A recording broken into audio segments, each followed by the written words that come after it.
You know how I love those conversations that are real, bold, and full of heart. And our guest embodies all of that and more. She's been a teacher, a principal, a deputy superintendent, and the executive director of MOASPA. She's the author of How to Have Difficult Conversations as an Educational Leader. And honestly, she's turned messy moments into meaningful ones for educators all across Missouri. So buckle up. This is going to be fun, honest, and hopeful. This is Queued Up, where we amplify the voices of educators with the science, soul, and story shaping education. It's so nice to have you here. It's wonderful to be here with you. I feel like we're old friends. I do too. We met a while back, and we just continue to have great conversations about education. So I'm so excited to dive in and pick your brain a little. Great. So when was your first teaching assignment? I taught in 1986 after I graduated from Mizzou. Okay. In Hallsville, Missouri. I'm from Missouri, and I don't even know where that It's is. north of Columbia. I student taught there, Okay. and I was offered a job. I really wanted to go back to Liberty, which is where I was born and raised. Yes. So my second year teaching, I went back to Liberty. Okay. That's awesome. What did you teach? I taught third grade. You know, I taught regular ed, Yeah. second grade for one summer. Yeah. That was rough. Well, I made it a little longer than you. I taught for 6 years. I love special education. That's where my passion is. Uh-huh. So I take my hat off to regular ed teachers. Absolutely. I think that's a hard job. I was born to be a special educator. You know, so- all educators, we take our hats off yes, to. that is so true.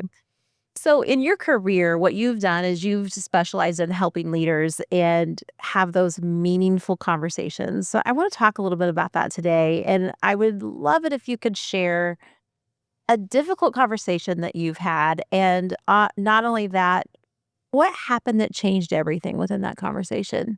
So I've really been working on this for a long time, right? As a teacher, you're trying to figure it all out. You're looking at these great educators and leaders who just seem to know how to connect and approach people and have difficult conversations. And then as a principal, the conversations get a little more risky, a little more difficult. When I went to district office, I did teacher negotiations. We dealt with terminations and just investigations and really difficult stuff. So through my career, I've always thought that this is really important. Like, this is it. It can kind of make you or break you if you're able to really connect and build trust and have difficult conversations. My first year of being a principal, I watched a teacher, a brand new teacher, have a difficult conversation with such grace and skill. And she was a first-year teacher. Wow. And I learned from her, and I thought from her, there was so much there. And I think that as I reflect, I think that's when I really started thinking, this is really important. And what happened was a parent called me. I was the principal. And a parent called me, and she was really upset with a teacher. And she was yelling and she was cussing over the phone. And she told me that this teacher had hit her child and put her under the table and made her miss lunch and all these things that I knew weren't true because I was in that classroom a lot. But she was very angry. She was very upset. And it was the first time I had really dealt with a really angry person. I mean, I was the teacher that brought my guitar to school and sang with the kids and played with them at recess. And nobody ever really got mad at me, right, as a teacher back in the 1980s. So as a principal, I'm like, oh my gosh, what do I do? Yeah. So I went to the teacher first. I told the parent, thank you for contacting me, and I'm going to talk to the teacher, and we will get back to you. So I went to the teacher, and she said, oh, Patty, I'm so glad you told me about this. She said, can we go call this parent back right now? I want to call her back right now. And I was like in protective mode. Yeah. I thought, I'm going to Pretty bold. Really, yeah. And I'm like, you need me in the room and you need me to help you. And she was cussing and, I want to help you through this. Well, the truth of the matter is she did not need any help from me. She knew how to do it. She was a really neat person and a great teacher. And I watched her call this parent back. And she said, Miss Corum told me about your concerns, and I'd like to hear you tell me what's going on. And the mom shared all this with her and was really angry. And this teacher, Miss Brown, just listened, took notes. She said, thank you. Thank you for telling me this. I mean, this is stuff Wow. that's not true. Right. You know, And and you would think you would want to defend. right. Like, I didn't do that. Like, why Right. would you believe me about Right. that? Be defensive, be angry. She didn't do any of that. She listened, she took notes. And at the end of the mom sharing all of this, she said, I'm so glad you called school. These things are not happening at school. However, the important thing is that the little girl is coming home and saying it is. And she said, that means we have a real problem. And she's not feeling comfortable with me.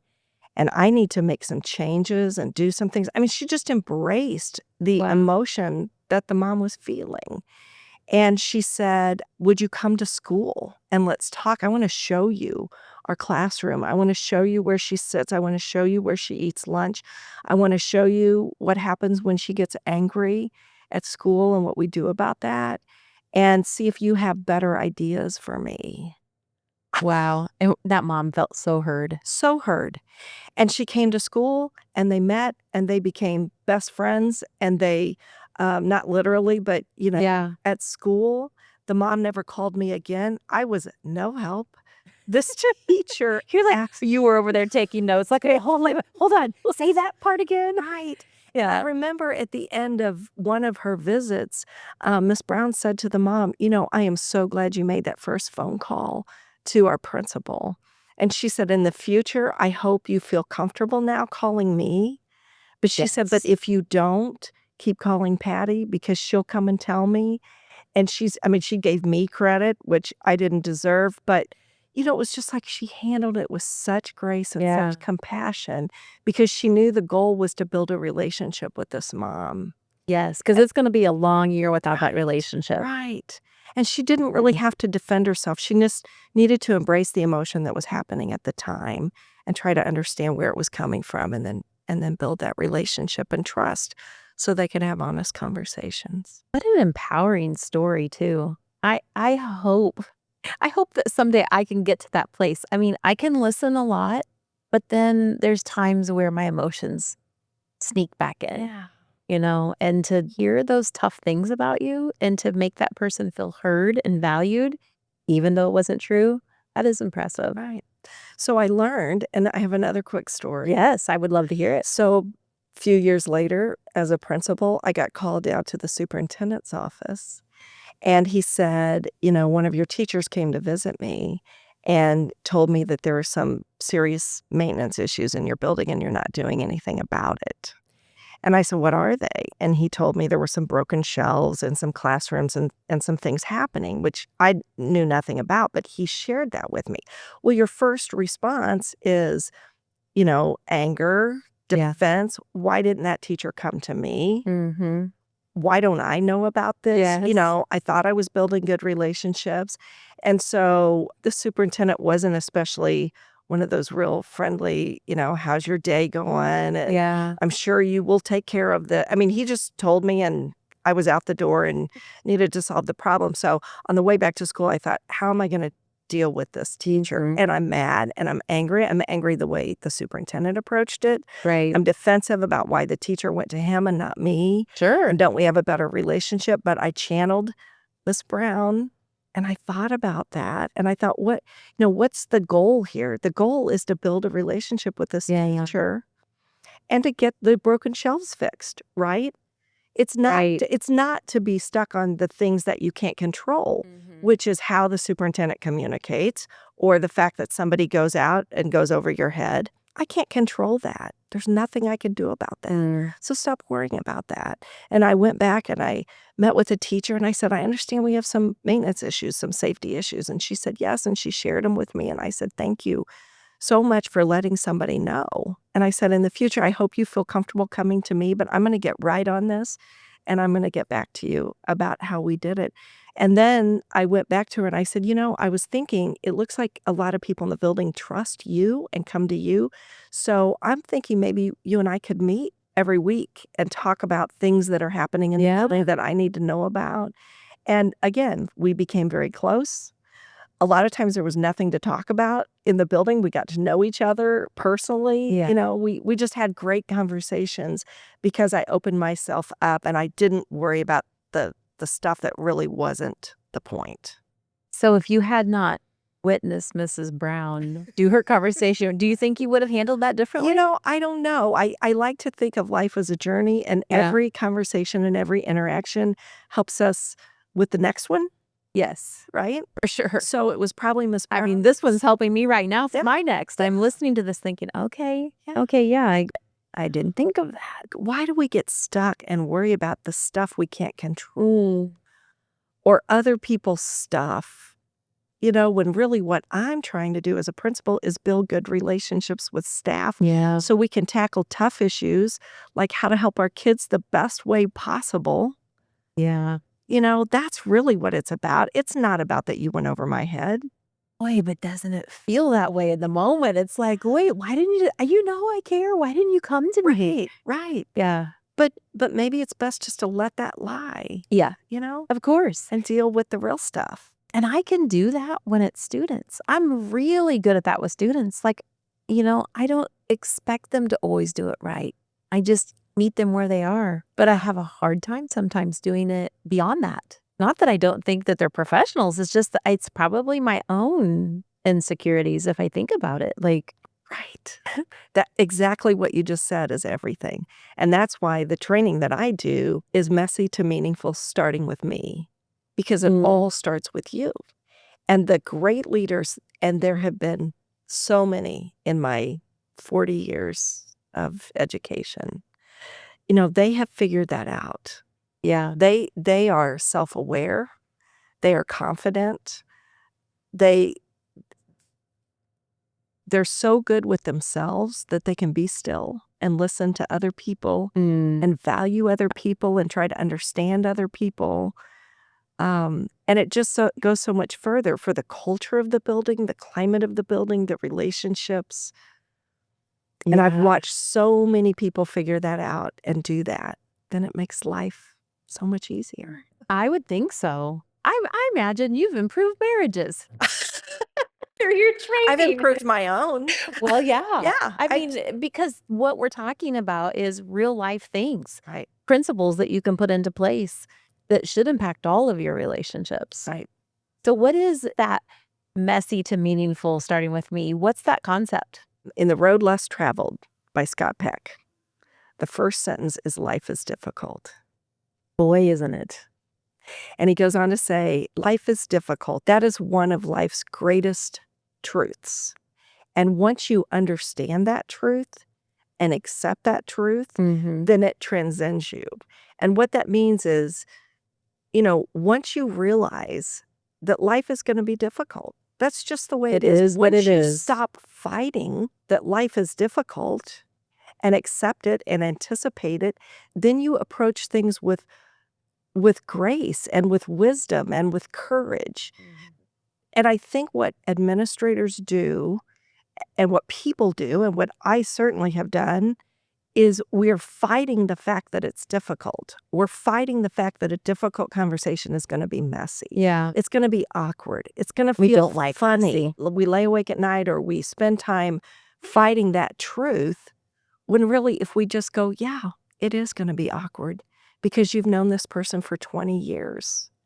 Yeah. And now you have to say, this has happened and we need to talk about it. Or you have to say, I know you're coming late to school and we need to talk about it. Yeah. And how can I help? Once we accept that it's messy and how it's going to feel, get some skills, get some confidence, be self-aware, then we stop fighting that and we just enter the space with a lot more capacity to deal with situations.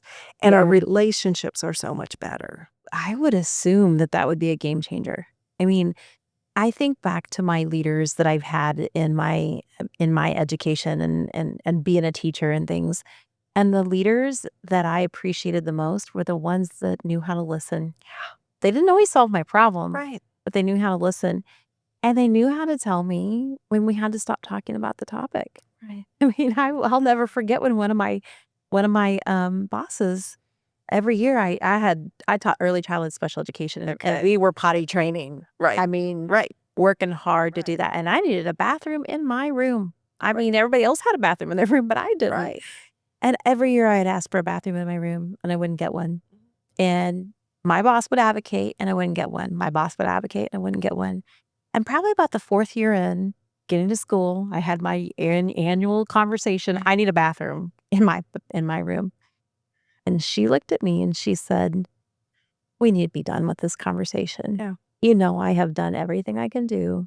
You're not getting a bathroom in your classroom." And I was like, "What?" But she was right. Right. I was wasting a lot of energy, Yeah. and then from there, we were able to move on past it, and I was like, "Okay, a bathroom's not coming."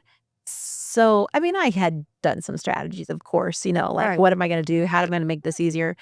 But once I kinda resigned to, "A bathroom's not coming." Okay. But if she wasn't a good leader, Mhm. she could have just dismissed me Right. every year and not, but she knew it was eating at me. She knew it was impacting me. Right. And so she took that opportunity to be like, somebody's gonna tell you. Right. We're not gonna talk about the Right. bathroom anymore." Right. And think about the time and energy you put into that. Oh, a Don't you lot. wish you could have those hours back? Sure. I probably would have put a PowerPoint presentation together if I thought I would have caught me a bathroom. I mean, I was putting a Right. lot of energy Right. into it, you know? And she recognized that she needed to have that honest conversation with Yeah. you, that it sounds like it was outside of her It control. was completely outside of her control. Right. So we spend so much time worrying and thinking about things that are outside of our control Mhm. when we just need to focus on what we can control. And I tell educators that all the time. I ask the question, what is it that gives you the biggest angst about Mhm. having a difficult conversation? And they list all the things. And then we talk about, now, what of these things are inside your control and what are outside of your control? Yeah. Addie, I need to spend about a few days just sitting and talking with you so I can learn all of these concepts. Under my training, I'm gonna have to. read my book. Hey, I will. I promise you I will read your book. I don't know if I can come to your training since it's usually at districts, and that might be weird if I just show up and be like, "Hey, I needed some extra support. Right. I don't work in your district." But this is gold because I think that we struggle with this across not even just education, just in general as adults. We have difficulty having meaningful conversations that sometimes have some uncomfortability in them. Yeah. Um, and I think about kids, and they don't have difficulty at all. Right. I don't like it when you do that. I mean, Right. kids are just bold and Right. blunt. Right. And then as we grow, we refrain more and we pull more in and we keep our emotions in. And yeah, Scared, we're right? scared. We have self-doubt. We think, I remember being a 28-year-old principal in the town where I was raised. So a lot of the teachers in my school had been my teachers, Oh, yeah. right? I imagine that was an interesting dynamic. Right. Or Sunday school teachers. And I thought, who am I to tell them? Yes. Like, they've been teaching longer than I've been alive. Yeah. And some of them were not afraid to tell me that. Right? Right. So, yeah, I think dealing with adults is much different than dealing with It kids. is. And a lot of times people want to think about this in terms of kids. And not that that's a bad idea, but adults is a whole different thing. And It is. leaders are often not prepared for that when they come into leadership, when they come into the principalship. So how did you know that you had to focus in on this when you were going in to train leaders in districts? What brought it to the top? Well, it was at the top when I was an assistant superintendent and deputy superintendent. I supervised principals.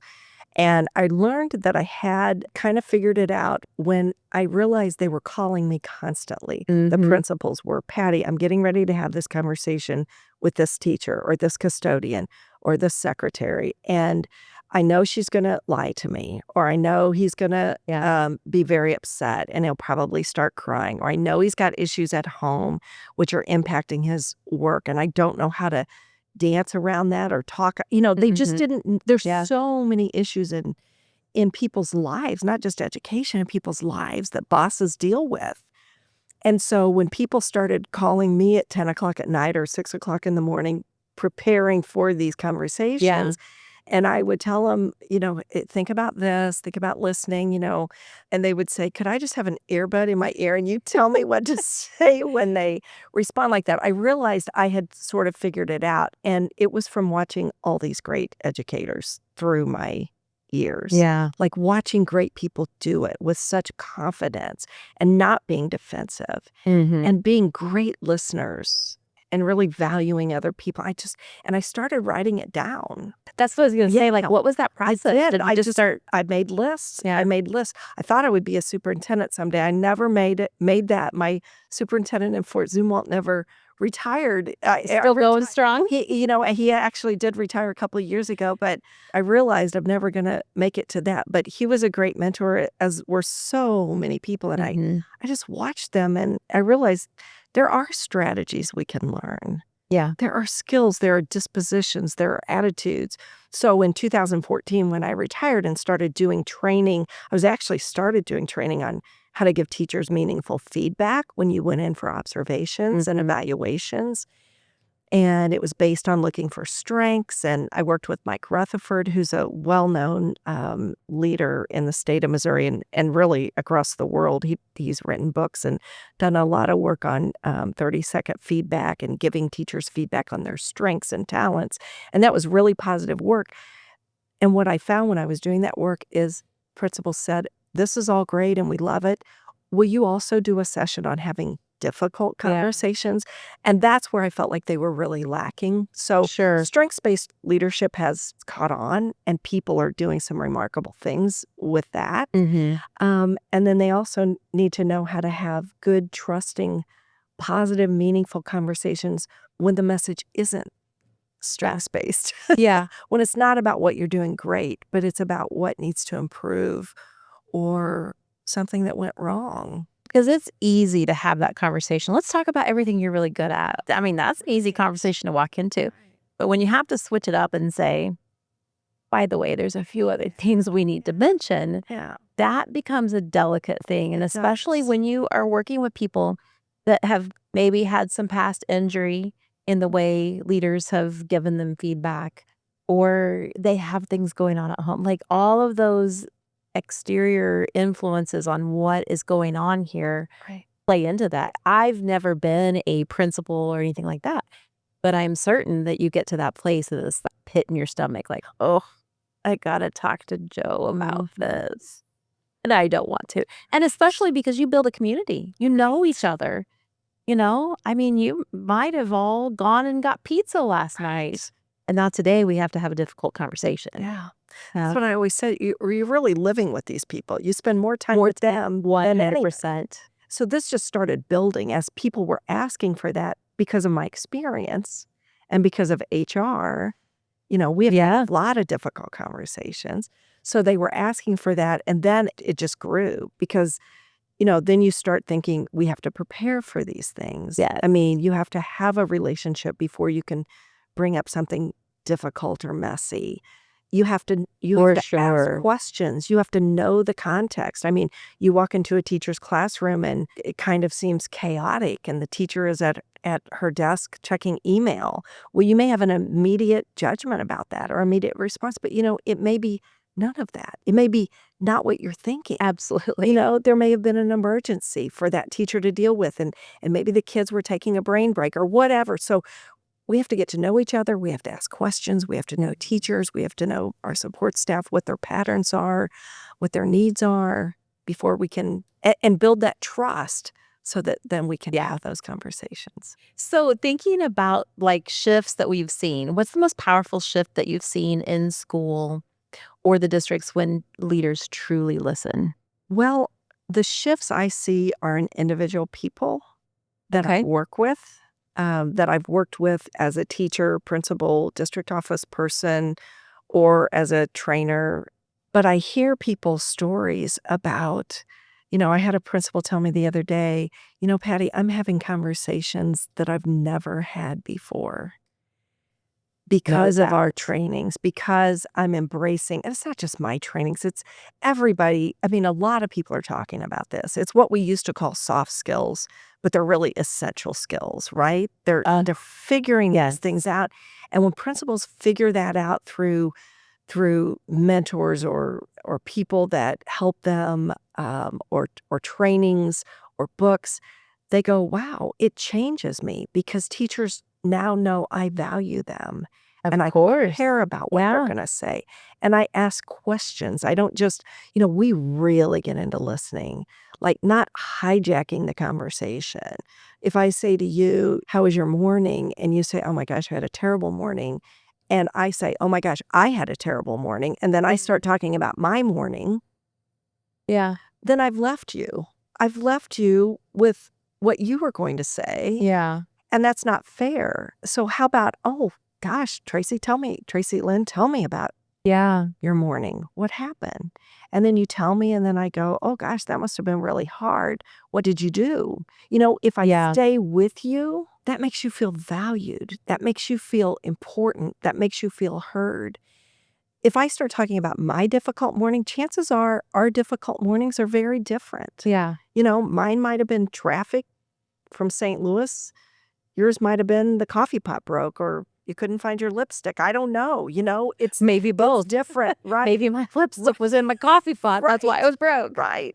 For some people, they have 4 children, young children. Yeah. They're a single parent or whatever. So not to assume that we know what they're going to say or what they mean or what their emotion is, but to sit with them for a little bit and hear them. What principals have told me and leaders have told me is when I learned that, it's just liberating. Yeah. It's like I don't have to talk. I can just listen. Wow. And how many solutions are found within just the listening? Right. I mean, so because I know sometimes I just need to talk. And if I can talk it out, the solution's within me. Right. But I need somebody to truly hear me. Yes. Yeah. And when I hijack that and start talking about me, I'm not hearing you. So you're married, right? I am. Does your husband think that you do this at home? Can we go to the next question? Okay, next question. He often says, you need to read your book, honey. He says, I got a really good book for you. She's a great author. You ought to check her out. I will say, though, since I have really gotten into this work, Mhm. I am a much better listener. And I think he would say the same thing. And you know what? I think he is too.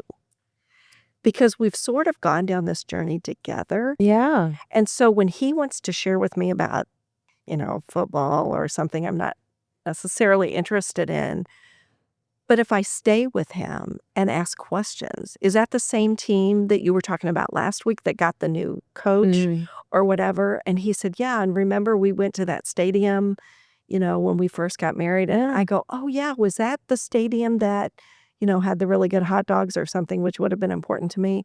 But it makes him feel better. Yeah. It's the connectedness. Right. And he Yeah. recognizes that. And so then I feel like when I share things, like I say, I want to tell you about my podcast today or whatever, he Yes. will ask a lot of really good questions and stay with me on that. And back to, life is difficult conversations are Right. difficult.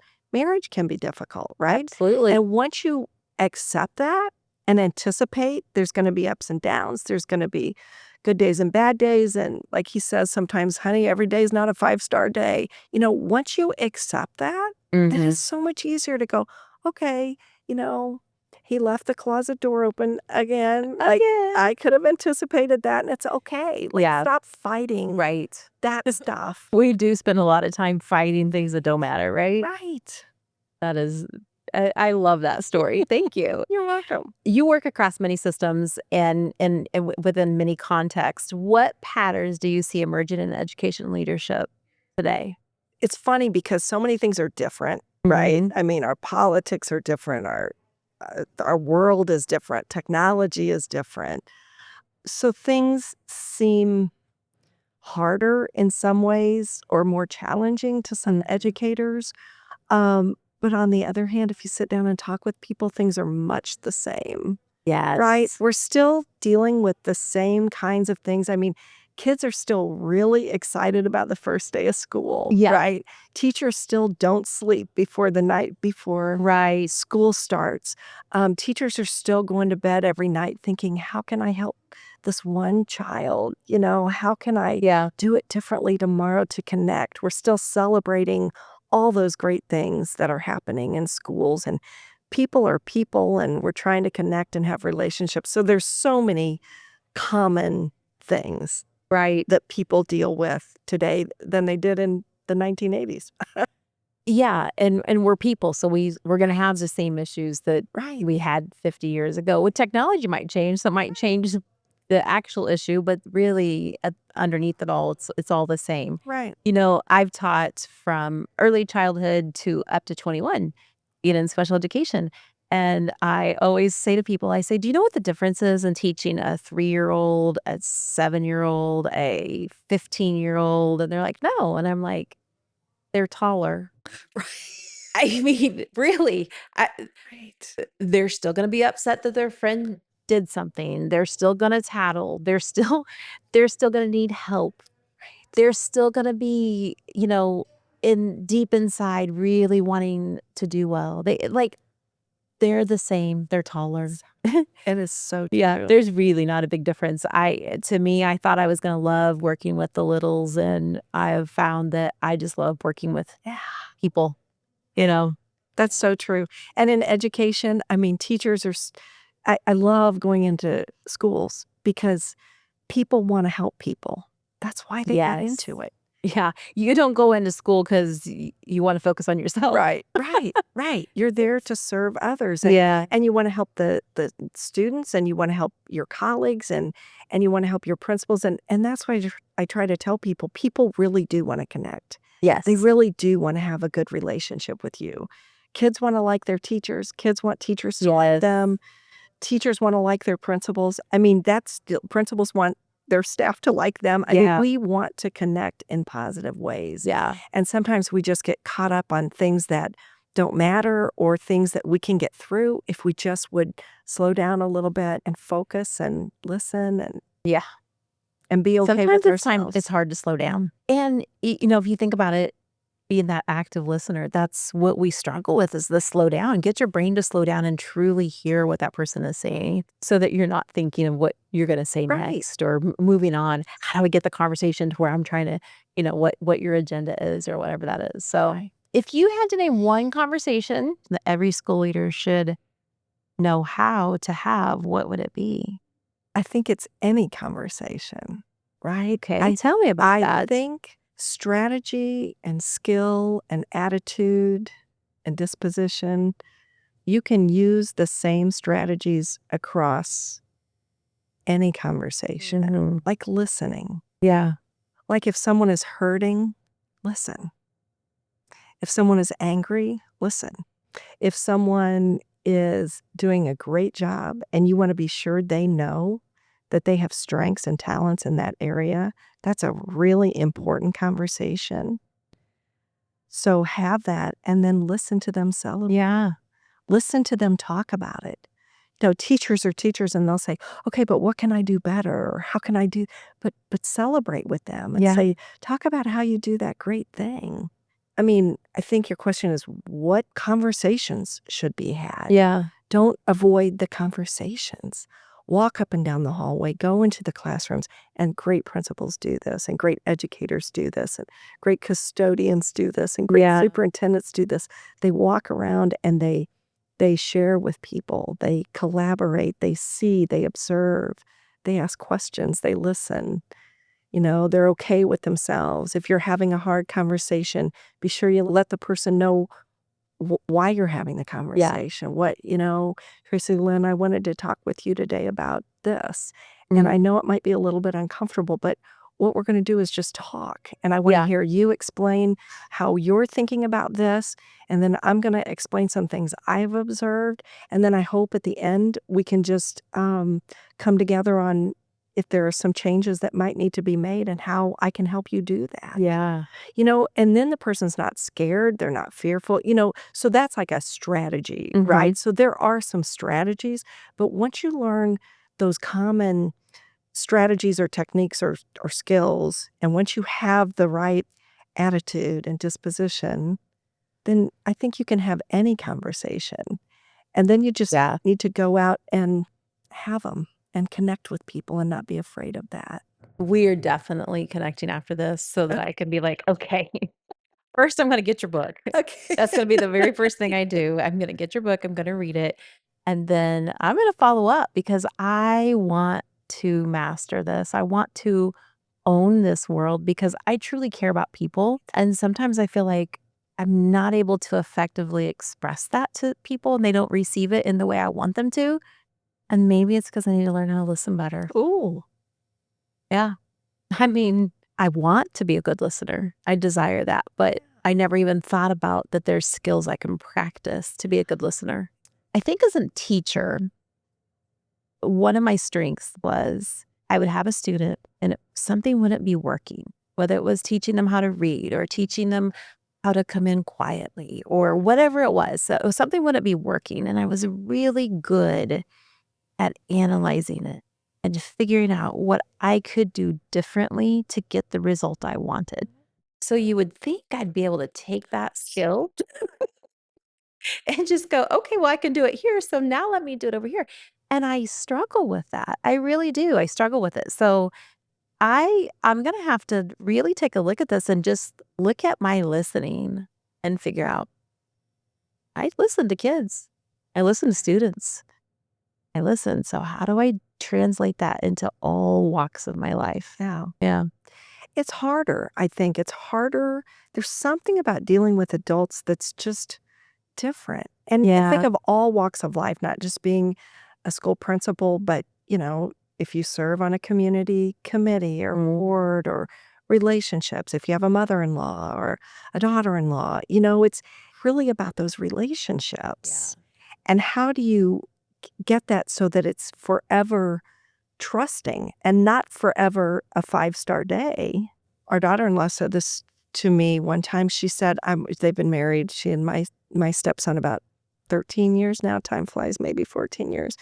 But she said, I realize in this family that there's unconditional love. And we all mess up and we all say things that, were kind of goofy or maybe, Mm-hmm.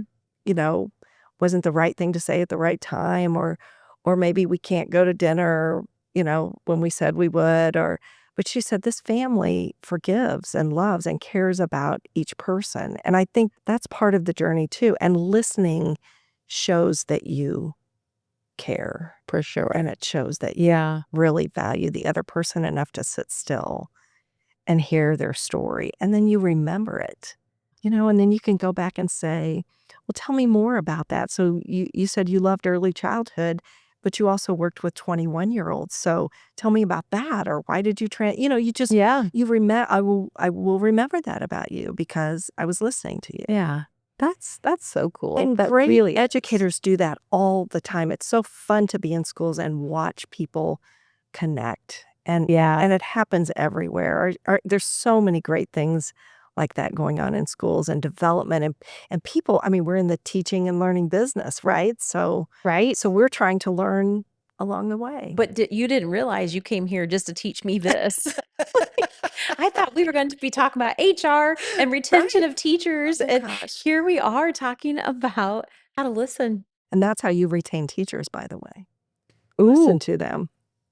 Right? Build that trust. So many the great teachers want to be in great schools with great leaders. That seems so simple. Right. Listen, but I get that because I think that when I think back to my career, the leaders that I loved are the ones that I felt like they heard me. Yeah. And even that story I told about, I need a bathroom. I need a Right. bathroom. She heard me. She did. I didn't get the outcome that I wanted, but she heard me. Right. And then she also told me to be quiet after a while. Right. And that's And that's okay. because That that's is part of okay. that honest relationship, that Yes. authentic, real relationship. We do activities and I talk about delivering messages with care and clarity. And you have to have both, right? You can't Yes. dance around the message. You have to be very clear. And you can also do it with compassion. And one of my favorite phrases is clear as kind. Brene Brown. Yes, clear is kind. Yes. I don't know why we think it's not. I know. We hide it a lot. I mean, like we tuck it, oh, we can't say that because it's not gonna be kind. And the reality is everybody in the room knows it. You might as well say it because clear is kind. And I love what you said earlier about kids and how children will just say things and it's okay. Mhm. My grandsons are 8 and 6 and they came to spend the night Saturday night. And I was messing around in my mom's old sewing stuff and they hadn't of course, never sewn before. I mean, they did the art projects at school with yarn, but with a needle, nobody had really ever sat down and they go, "Grandma, what is this? Like, what is this?" And so I taught them to sew. I taught them to thread a needle. I got out some old pillowcases. I taught them to sew. They were doing the stitches. I mean, they would not move for an hour. They sewed and sewed and sewed. They wanted to sew on buttons. They wanted to do all the sewing. The next morning they woke up. They said, "Can we sew again?" I mean, it was beautiful. But I was taking the thread, and you know how you take it and you Yes. you lick it? That's what my mom always did. Yep. You lick it so it would be close together, and then you could tie the knot in it. And I had done it about 3 times, and Miles, who's the 6-year-old, looked at me and said, "Could you please not do that?" I thought, well, Grossed it him is out. kind of gross, like, that was good feedback for me, and I said, "Thank you for telling me that. No, I won't do it. Please not do that. Can you please not?" But kids will do that. So but he was loving at the same time. I mean, that was clear. But he was also very compassionate as he was saying thank you to me, and this is so much fun, and thank you for letting us do this, and you're a good sewer, Grandma. And so he had all the compassion and the clarity at the same time. I love that story. Can you please stop doing that? Yeah, please stop it. There's times I want to say that. I just have one last question. I really want to know if you have a personal story from your journey that reminds you why you do this work in developing leaders and why it matters. So I have a work story that has become personal because this person has become a friend. And I was working with her a few years ago, sort of an individual mentor, and I was also doing some training in her district with her team of leaders. And when I first met her, we were sitting in a room together, and she said, "Patty, I don't know you. I don't know anything about you." She said, "I'm sure you're great at whatever it is that you do." Whatever that is. Whatever it is. And she said, "And I will be very respectful and compliant." But she said, "I've read a little bit about your stuff, and I just want you to know my walls are not coming down." And she said, "I don't trust these people around me, and I probably will never trust them. So you can do the work, and I'll listen, but my walls are not coming down." And about 6 months into the work, she was crying in one of our small group sessions. And she looked at me and she said, "Patty, my walls are crumbling."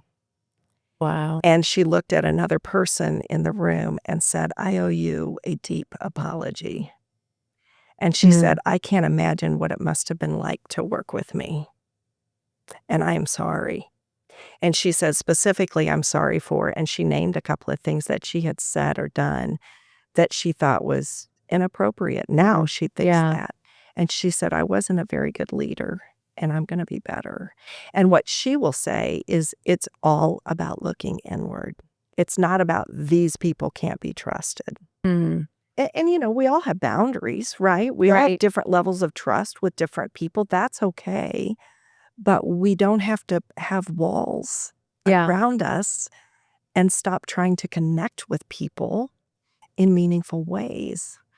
And so it really changed her life. And now we are friends and we have dinners together, and The walls are down. the walls are down. And she tells me about how she problem solves and how she works with leaders in her district, and her relationships with people have just changed, even her relationship with her ex-husband. She said, "I've just decided, why fight that's why we're divorced. Right. It's We're not okay. going to try to do the war. Yeah. It's okay." So anyway, That's a great story. And I can see how that's personal. That and why that would motivate you to do the work. right. So the closing off today, my to-do list is learn to listen, learn to be quiet when I'm listening in my brain, get your book. That's going to be the first thing. And then do you have a website that these resources are on, or that we know how to get in touch with you? I do. Okay. And it's really easy. What is it? It's pattycorum.com. Well, there you go. And we'll make sure that we put that on the screen so everybody can see it. But I thank you so much for coming. This has been a great time. And I feel like I need to schedule a counseling session with you after this and be like, okay, now what are the things I need to accomplish and how do I do this? But the work you're doing within the schools and helping develop leaders, it's invaluable because that's going to trickle down to the kids. And that's what it's all about, is That's right. making sure students have what they need and they have healthy people in their lives giving them what they need. Right. Thank you so So much. thank you. This has This is been a dream. It's so fun. And we Thank will do you. this again. We will do it Maybe next again. time we'll have like dinner. Yeah. Yeah. I'm about it. I'm about that too. Thank you. All right. Thank you. Thanks for listening to Queued Up. Follow and subscribe to stay queued up for what's next.